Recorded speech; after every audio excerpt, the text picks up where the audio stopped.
Assalamualaikum warahmatullahi wabarakatuh. Nama saya Aida binti Afandi, nombor matrik A143896 dan mengambil jurusan Pendidikan Khas.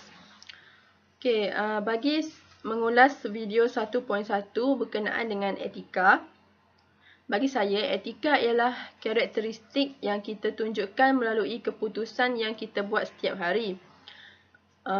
Kita juga dapat mengetahui perbezaan di antara apa yang kita ada hak untuk lakukan dan apa yang boleh dilakukan. Etika juga membawa maksud pendirian kita dari segi profesional, berkaitan dengan pendirian kita untuk melakukan sesuatu mengikut cara yang kita sendiri tetapkan. Oleh itu, hidup tanpa penerapan etika adalah tiada makna. Jadi, kita sebagai ahli profesional hendaklah mempunyai etika dalam diri, dalam setiap pekerjaan yang kita lakukan, supaya hasil yang kita akan dapat adalah hasil yang sewajarnya dan profesional. Bagi video 1.2 pula ialah berkenaan dengan etika di tempat kerja. Berdasarkan video tersebut, dapat beberapa adegan yang kurang menyenangkan berkenaan situasi di tempat kerja. Di dalam setiap situasi tersebut, dapat dilihat sama ada penerapan etika dalam diri pekerja-pekerja tersebut berkesan ataupun tidak. Seperti yang saya dapat lihat, terdapat adegan yang di dalam satu perbincangan, sama ada pekerjanya menyerang ketuanya, mungkin disebabkan ketidakpuasan hati atau perselisihan faham dan sebagainya.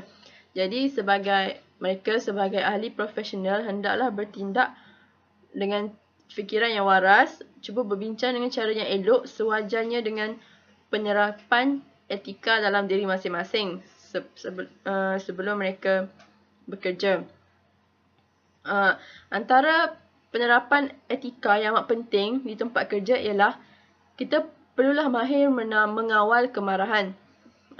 Maksud mengawal kemarahan di sini, walaupun kita tidak berpuas hati dengan seseorang, dengan perselisihan pendapat dan sebagainya, tapi cuba sedaya upaya mengawal perasaan kita dengan cara menghormati orang lain. Tidak kira sama ada orang itu lebih muda dari kita ataupun lebih tua dan sebagainya.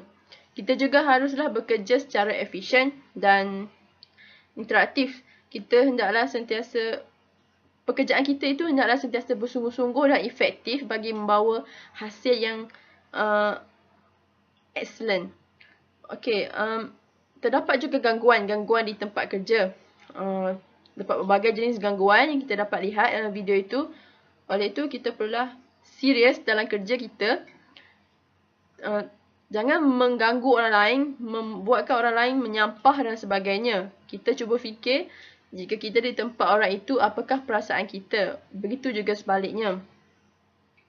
Dan salah satu perkara di tempat kerja juga, terdapat juga perkara yang dipanggil sebagai mencuri. Mencuri di sini tidak semestinya mencuri duit, harta dan sebagainya, tapi mencuri benda yang tidak dapat dilihat seperti masa, makanan contohnya dan sebagainya.